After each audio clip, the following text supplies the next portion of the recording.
Welcome back, everyone, to This Week in CA Football. I'm Bobby Broyles along with Rob Washburn. Week 11 is in the books, and before we turn the page to Week 12, Rob, the league does have a regular season champion as the JMU Dukes clinched a share of the CA Football regular season title after a very impressive win this past Saturday coming off their bye week. Yeah, JMU clinched at least a share of that fourth regular season title in the past 5 years with a convincing 54-16 victory over New Hampshire. Dukes fell behind 10-3 early before reeling off 41 unanswered points to secure their ninth straight win. It was a complete performance as JMU's offense scored 30 more points than the Wildcats had given up all year to any FCS opponent, and the defense held UNH to a single touchdown over the final three quarters. Villanova, UAlbany, and Towson also earned victories to enhance their playoff resumes. The Wildcats rallied for a pair of fourth-quarter touchdowns to edge Richmond 35-28, ending the Spiders' four-game CA winning streak. UAlbany's defense pitched a second-half shutout and came from behind to defeat Delaware 21-17 on Jeff Undercuffler's third TD pass of the day with less than 11 minutes to go. Towson picked up a big road win, downing Stony Brook 31-14. Tom Flacco guided a Towson offense that rolled up 462 yards, and the Tigers' defense came up with 3 interceptions. Maine also climbed back into playoff conversation by defeating Elon 31-17 for its third straight win. The Black Bears took control early, jumping out to a 28-0 lead in the first 10 minutes. Finally, William & Mary rolled past Rhode Island 55-19 for its second win in a row. The Tribe rushed for a school record 462 yards and forced 4 Rams turnovers in the first half that turned into 21 points. 2 Saturdays remain in the regular season as we get you ready for Week 12. Let's begin in Harrisonburg as JMU will have a chance to clinch the regular season title outright as the Dukes will welcome their rival Richmond to Bridgeport Stadium Saturday at 3:30 on Masson, SNY, and FlowFootball.com. Yeah, the JMU-Richmond matchup has produced a number of classic games over the year, and there's a lot on the line for both teams in this one. The Dukes offense was clicking on all cylinders against a very good New Hampshire defense last week as Ben DiNucci threw for a season-high 293 yards and 2 touchdowns. Percy Ajay Obese ran for a career-high 130 yards and 3 touchdowns, and Brandon Polk caught 5 passes for a career-high 136 yards and a score. It was the type of performance that showcased the many ways JMU can hurt you. Defensively, the Dukes limited UNH to 243 total yards, which was the third straight game their opponent has been held to 270 yards or less. John Docker recorded 2 more sacks to increase his league-leading total to 11, while Adam Smith intercepted a pass for the 4th straight game. Now, Richmond suffered a tough 35-28 loss at Villanova last week and needs to win its final 2 games to stay under playoff consideration. Quarterback Joe Mancuso continued his strong play, accounting for 4 touchdowns in the first half against the Wildcats. He's averaging over 330 yards of total offense in the past 4 games and has been involved in 14 touchdowns. His role as a runner could take on even more importance on Saturday after the Spiders' top 2 running backs were injured at Villanova. Through the air, Keaston Fuller caught 2 more TD passes and has 8 over the last 5 games. Now, Richmond's defense gave up 477 yards to Villanova, which was the most it had allowed against an FCS opponent, and they're going to need to be at their best to slow down the Dukes' multifaceted attack. Safety Daniel Jones recorded a career-best 15 stops against the Wildcats. At 1 o'clock on FlowFootball.com, a huge matchup at UAlbany as the Great Danes will play host to New Hampshire. Both teams sitting at 4-2 and tied for second in the league race, Rob, as a win would be a big boost to their playoff resume. Yeah, both of these teams have really exceeded preseason expectations and have put themselves in prime position for a playoff berth.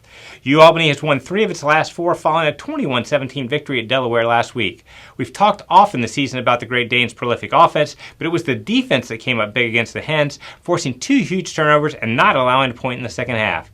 Eli Mentor once again led the charge with 3 tackles for loss to increase his league-leading total to 18.5, while also forcing his CA best 5th fumble of the year.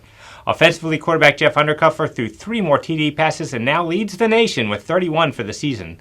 The redshirt freshman is just 51 yards shy of UAlbany's season record for passing yards. Juwan Green topped the 100-yard receiving mark for the 4th time in 5 games and made a pair of TD catches to up his season total to 13, which ranks 2nd in all of FCS.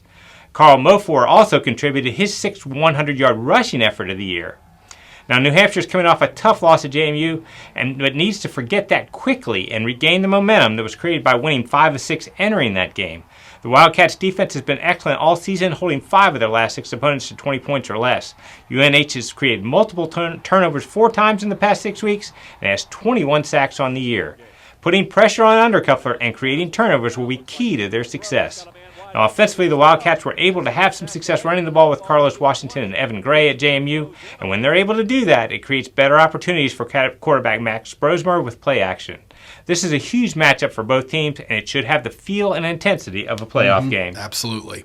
Also at 1 o'clock on FlowFootball.com and Cox Your View, Towson will be on the road to take on William & Mary. The Tigers right in the thick of playoff contention, but run into a Tribe team that has now won 2 in a row and playing their best football down the stretch. Yeah, both of these teams come into Saturday's contest riding 2-game winning streaks and plenty of momentum.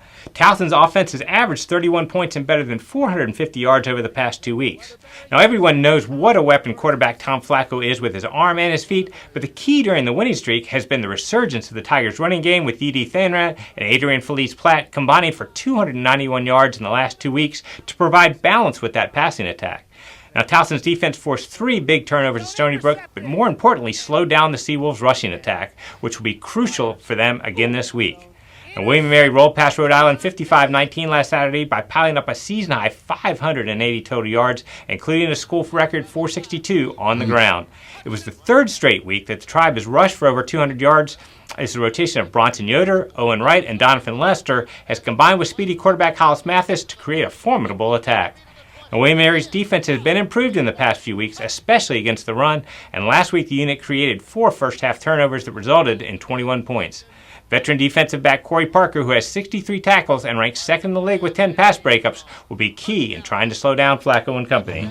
At 1 o'clock from Newark, as Delaware plays host to Stony Brook on FlowFootball.com, the Seawolves can make a case for a playoff berth if they were to win out, but starts with a tough game on the road Saturday against the Blue Hens. Yeah, it's been a disappointing last couple of weeks for both Stony Brook and Delaware, but they're both playoff caliber programs that will be motivated to finish the year strong.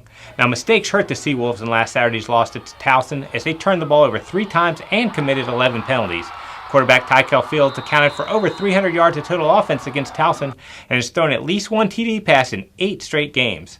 His top target has been senior Nick Anderson, who turned in one of the top performances in school history last week with 8 receptions for 205 yards and 2 scores, and he's tallied over 400 yards in the past 3 games. Now, Stony Brook's defense has allowed an average of 480 yards and 32 points over the past 3 games, which are numbers that need to come down. Defensive back Sincere Malone has been a bright spot with double-digit tackles in 3 of the past 4 contests. Now, the story was similar for Delaware last week, as a pair of third-quarter turnovers, including a fumble on the 1-yard line, were costly in a narrow 21-17 loss to UAlbany. The Blue Hens rushed for a season-best 225 yards against the Grey Danes, as Will Knight had another good day with 79 yards and a TD on the ground and 61 yards in receptions. His 722 rushing yards for the season are now the 3rd most ever for a Blue Hens freshman. Quarterback Nolan Henderson continues to provide a dual threat, accounting for 213 total yards and a touchdown last week.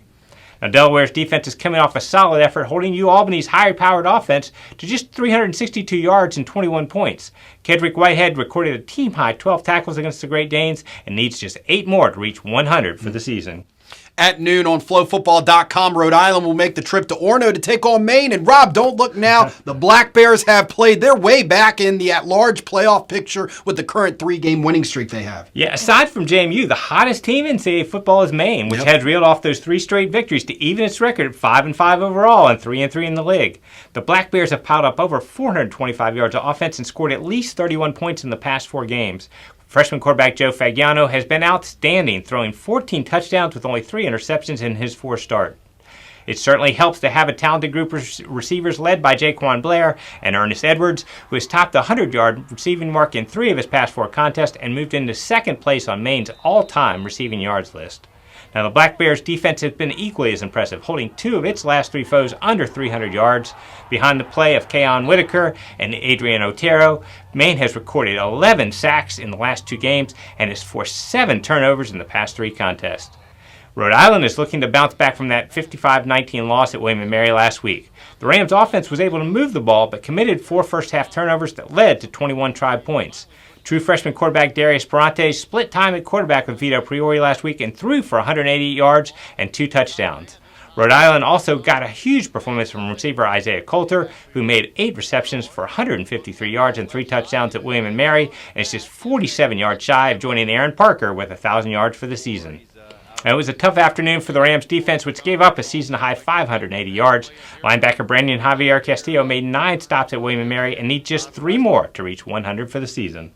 And we wrap up with the Friday night contest on the main line as Villanova steps out of conference to take on LIU at 7 o'clock on FlowFootball.com. A big win for the Wildcats last Saturday and now have an opportunity Friday to get their 8th win of the season, and we know how important that is. Yeah, Villanova's 35-28 victory at Richmond last Saturday was big because it got into that 7-win mark for the season. But what might have been more important as we head down the stretch is the way they won. Yep. During that 3-game losing streak, the Wildcats were in position to win all 3 of those contests in the fourth quarter, but couldn't close them out. Against the Spiders, the defense pitched a shutout over the final 30 minutes, and the offense delivered a pair of fourth-quarter TDs to complete the comeback. Freshman UAlbany and rushed for a team-high 114 yards, and quarterback Daniel Smith added a season-high 105 yards and 2 touchdowns on the ground, and also threw for 235 yards to keep the attack balanced. Defensively, Villanova overcame a tough first half to limit Richmond to 63 total yards and came up with a key turnover in the third quarter as Drew Wiley intercepted a pass at the 8-yard line. That's the formula for success for the Wildcats, who will look to build on that momentum with a non-conference game against winless Long Island on Friday night. LIU's offense is averaging just 202 yards and 10 points a game, but the defense has been solid and has kept them close in a number of contests. As always, folks, casports.com/live scores is your source for live scoring and in-game live stats throughout Week 12 of the college football season. Yeah, and of course, you can continue to follow the league on our many social media platforms such as Facebook.com/CA Football and Twitter @CA Football using the hashtag CAFB. That is it from us today. Enjoy the games, everyone.